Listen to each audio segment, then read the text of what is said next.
Hi అమ్మ kitchen. ఇవాళ అయితే వెరైటీ కర్రీ చేస్తున్నాను. నేనైతే వెరైటీ కర్రీ ఏంటంటే దోసకాయ, ఒక చిన్న దోసకాయ, కూర దోసకాయ ఇది.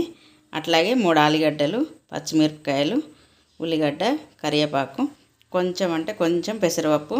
ఈ మూడింటి కాంబినేషన్ కర్రీ ఎలా ఉంటుంది అనేది అయితే కామెంట్ చేయండి. అందులోకి టమాటా, కొత్తిమీర.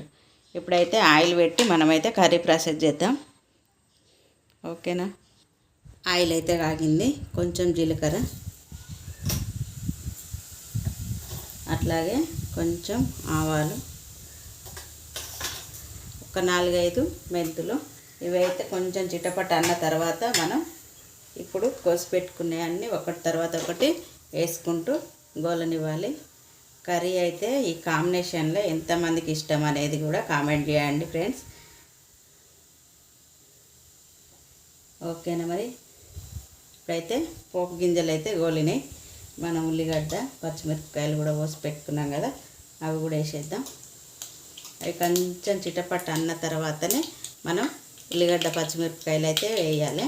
అవి కొంచెం చిటపట్ట అంటున్నాయి కదా, బాగా మాడనియద్దు. పోపు అయితే మాడితే టేస్ట్ అనేది మారుతుంది కాబట్టి మనం కొంచెం చిటపట్ట అనగానే ఉల్లిగడ్డ, పచ్చిమిరపకాయలు అయితే వేద్దాం. ఇవి ఫ్రై కానివ్వాలి కాస్త.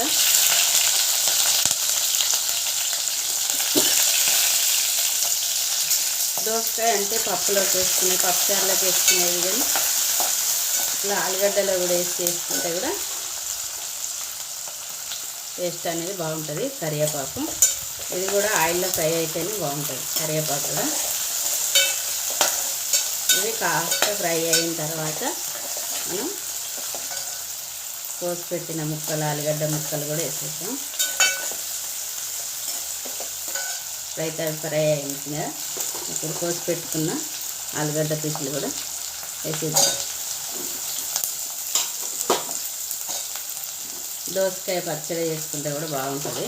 కాకపోతే ఏంటంటే మనకు కొంచెం చిన్నగా ఉన్నది కాబట్టి అది పచ్చడి కాదు, ఇప్పుడు పప్పుచారులకు కూడా వేయరాదు కాబట్టి ఇలా మనం ఆలుగడ్డ, 2 ఆలుగడ్డలు, 1 దోసకాయ, 2 టమాటాలు, కొంచెం అంటే కొంచెం పెసరపప్పు వేసి అంటుకుంటే టేస్ట్ అయితే చపాతీలకు కానీ రైసులకు కానీ మనం పిండి అట్లు పోసుకొని తిన్నా కూడా సూపర్ అంటే సూపర్ టేస్ట్ ఉంటుంది.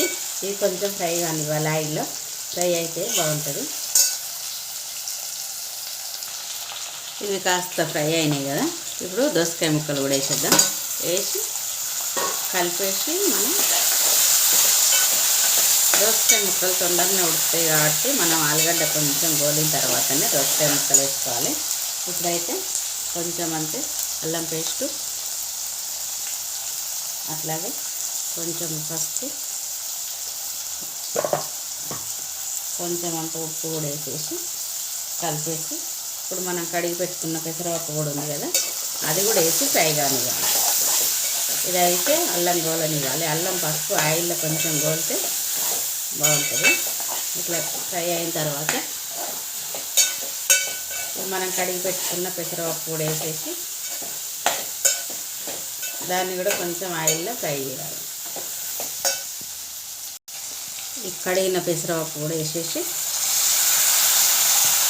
దీన్ని కూడా ఫ్రై చేయాలి కాస్త ఆయిల్.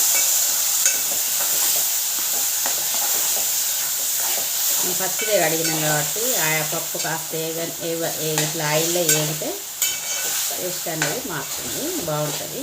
పచ్చిపప్పు కూడా మనం వేయించి కడిగి నానబెట్టుకోవచ్చు, కానీ నేను పచ్చిదే నానబెట్టిన, వేయించలేదన్నట్టు.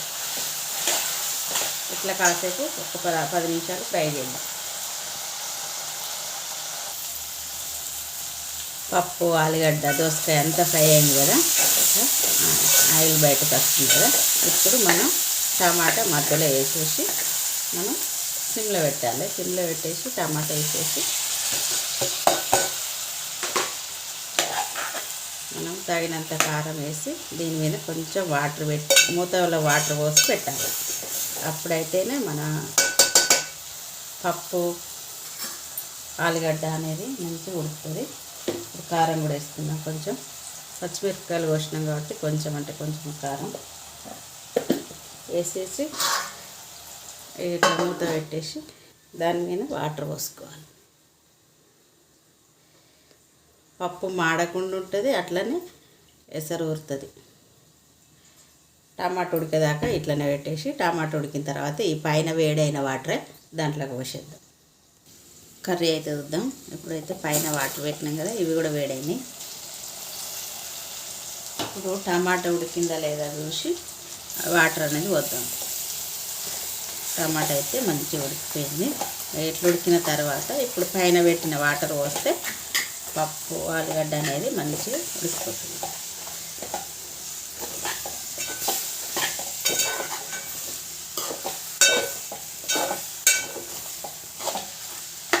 ఇప్పుడు వాటర్ పోసేద్దాం.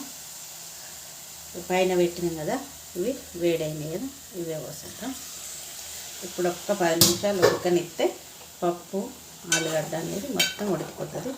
దోసకాయ ముక్కలు ఎట్లాగో లేతాయి కాబట్టి అది తొందరనే ఉడుకుతుంది. పప్పు ఉడికితే సరిపోతుంది. ఆలుగడ్డ కూడా ఇట్లాగ ఆయిల్లోనే గోలితేనే ఉడుకుతుంది.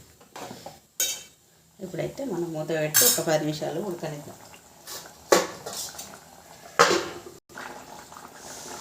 ఆలుగడ్డ దోసకాయ పెసరపప్పు కర్రీ అయితే రెడీ అయింది.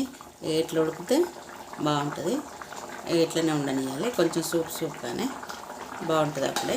ఇప్పుడు మనం కొత్తిమీర వేద్దాం. ఆలుగడ్డ పీసు కూడా చూడండి ఎంత చక్కగా ఉడికిపోయింది. ఇట్లా పలుకు పప్పు అనేది పలుకు ఉంటేనే బాగుంటుంది. ఇప్పుడైతే మనం కొత్తిమీర వేసుకున్నాం. కొత్తిమీర వేసి స్టవ్ ఆఫ్ చేసుకున్నాం.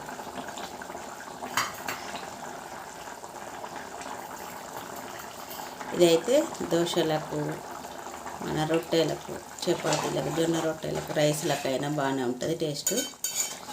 ఇట్లా చేసి చూడండి ఫ్రెండ్స్. ఇదైతే పప్పు, ఇక పప్పు చూడండి పలుకు కొంచెం పలుకు ఉంటేనే మనకి మంచిగా ఉంటుంది. ఇట్లా మరీ మెత్త ఉడకనివ్వద్దు, మరి అట్లా కానీ బాగా పలుకు మీద ఉండద్దు. ఇట్లా కొంచెం పలుకు దిగినాక బంద్ చేస్తే స్టవ్ ఆఫ్ చేస్తే సరిపోతుంది. ఇప్పుడైతే స్టవ్ ఆఫ్ చేద్దాం. Curry ready. ఓకేనా ఫ్రెండ్స్, బాయ్ మరి.